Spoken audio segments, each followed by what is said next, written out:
एकदा माँ पार्वती और भगवान शंकर कैलासरे बसी वार्तालाप करुथिले।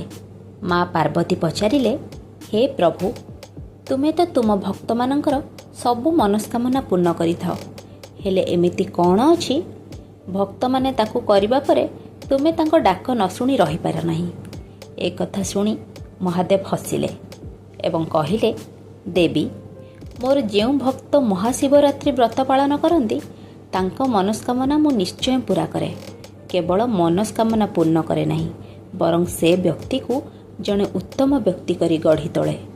तापरे पार्वती पचारिले, प्रभु, मते टिके बुझाइके कुहंतु। महादेव कहिबा आरंभ कले।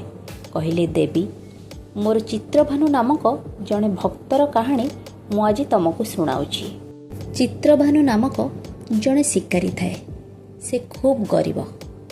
प्रतिदिन शिकार न कले ता परिवार पेट अपसा रहे। चित्रभानु दिने आवश्यकता पड़ू से अंचलर साहुकारंक ठारू किछि टंका धार आनी थाए। हेले तार अभाव हेतु से टंका को दीर्घ दिन धरी फेरई पारिलानी। एई कथारे साहुकार दिने बहुत रागी गले। तापरे चित्रभानु को गोटाए दिन पूरा तांको घर भितरे कबाड़ देकी बंदी करिकी रखिले। से दिन थाए महाशिवरात्रि। संध्या बेले साहुकार कबाड़ फिटाई देले और कहले, चित्रभानु, मु तुमको सबक शिखेबा पई आज गोटाए दिन बंदी करिकी रखिली। जदि तमे मो टंका न फेराओ, एमिति सबु दिन पई मु तुमको बंदी करिकी रखिबी। साहुकारंकठु एतिकी शुणिबा परे मन दुखरे चित्रभानु जंगल को फेरीगला। जंगल रे जाई शिकार करिया पई शिकार खोजु थाए। एतिकी बेले कौन हैला, से गोटे बेल गछ उपर को चढ़ीगला। बेल गछ उपरे बसिकी चित्रभानु चाहिकी रही थाए केतबळे गोटे मृग आसीबो, से ताको शिकार करिकी घर को नब, ता घर लोक खाइबे। एतिकी बेले कौन हेछि, गोटे मृगटे आसिला। चित्रभानु से मृग को देखी तार धनुतीर उठेला, किंतु मृगटी अति विकଳରେ कहला, शुण, मते मारनी, मु अंतस्वता, मो पेटरे गोटे छुआ अछि। मु थरे से छुआ को जन्म दबा परे तुम निकट को निजे पळै आसीबी, आउ तुमे मोर शिकार करिवो। ए कथा शुणी चित्रभानु आउ शिकार कला नाही। से मने मने भाबिला, मु एते दयालु केमिति हेगली, मु केमिति मो निज शिकार को छाड़ी देई पारुची। से किछि भी बुझी पारु न थाए।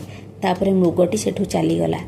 ता भितरे चित्रभानु बसी बसी से बेल गछरु बेल पत्र खंडे खंडे छिड़ेकी तळକୁ फोपाडु थाए। तळे जोगकु सेई जगारे महादेवंकर गोटे लिंग थाए। से बेलपत्र जाई महादेवंक लिंग उपरे पड़ू थाए। चित्रभानु तो दिन जाक किछि खाइनी, राति रे उजागर रहीकि शिकार करने को बसीची। तापरे बेलपत्र खंडे खंडे भी लिंग उपरे चढ़ौची। एतिकी भितरे तार पूरा शिवरात्रि पालन चली थाए।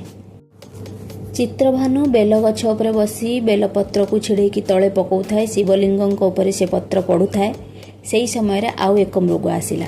मृग को देखी चित्रभानु तार धनुतीर को सजाग करी शिकार करने ପାଇଁ प्रस्तुत होता है। मृगटी कहला, शुण, मो अंतस्वता पत्नी केवड़े हजि जाइछि। मु ताकू थरे खोजिकी नहीं घरे पहुँचाई देबा परे तम पाखक आसबि, तमे मोर शिकार करिवो। चित्रभानु तापरे से मृग को तार अंतस्वता पत्नी विषय कहला। तम अंतस्वता पत्नी ए जंगल आड़े तुमको खोजी खोजी जाइचंती। तापरे चित्रभानुर कथा शुणिकी से मृगटी मध्य जंगल भीतर को चलीगला। चित्रभानु तार अजाणतरे हिंस्रु शांत सरल मनीषटीए पालटी सारी थाए। ता भितरे दयाभाव सृष्टि हो सारी थाए। ए सबु महादेवंकर ही कृपा। तापरे चित्रभानुर मन परिवर्तन हैला। से भाविला, मु आउ शिकार करिबी नाही। मु जदि शिकार करूची केतबळे काहा स्वामी को मारी दउची, काहा स्त्री को मारी दउची, को छुआ को बाप माँ छेउंड कर दौची। मु आउ ये धंदा करिबी नाही। सेई दिन ठारू चित्रभानु शिकार करिबा छाड़ीदेला। चित्रभानु जंगल को जाए सत आउ शिकार करेनी। काठ काटी सेइथिरे परिवार पोषे। धीरे धीरे टंका संचय करी से साहुकार टंका भी फेराई देला। आउ चित्रभानु ता परिवार को नहीं बेस हस खुशी रे रहिला। एई कहानी महादेवंक मुहरु माँ पार्वती शुणिबा परे हसी हसी कहिले, प्रभु, तुम कृपा तुमको ही जना। तुमे तुम भक्तर अजाणतरे भी ताकू गोटे भल मनीषटे करी गढ़ी तोलीदेल। सेइथिपाई विश्वास करा जाए महाशिवरात्रि कले କେବଳ ମହାଦେବ ଆମର ମନସ୍କାମନା ପୂର୍ଣ୍ଣ କରନ୍ତି ନାହିଁ, ବରଂ ଆମ ଭିତରର ହିଂସ୍ର ଭାବକୁ ବି ସେ ଦୂର କରିଦିଅନ୍ତି।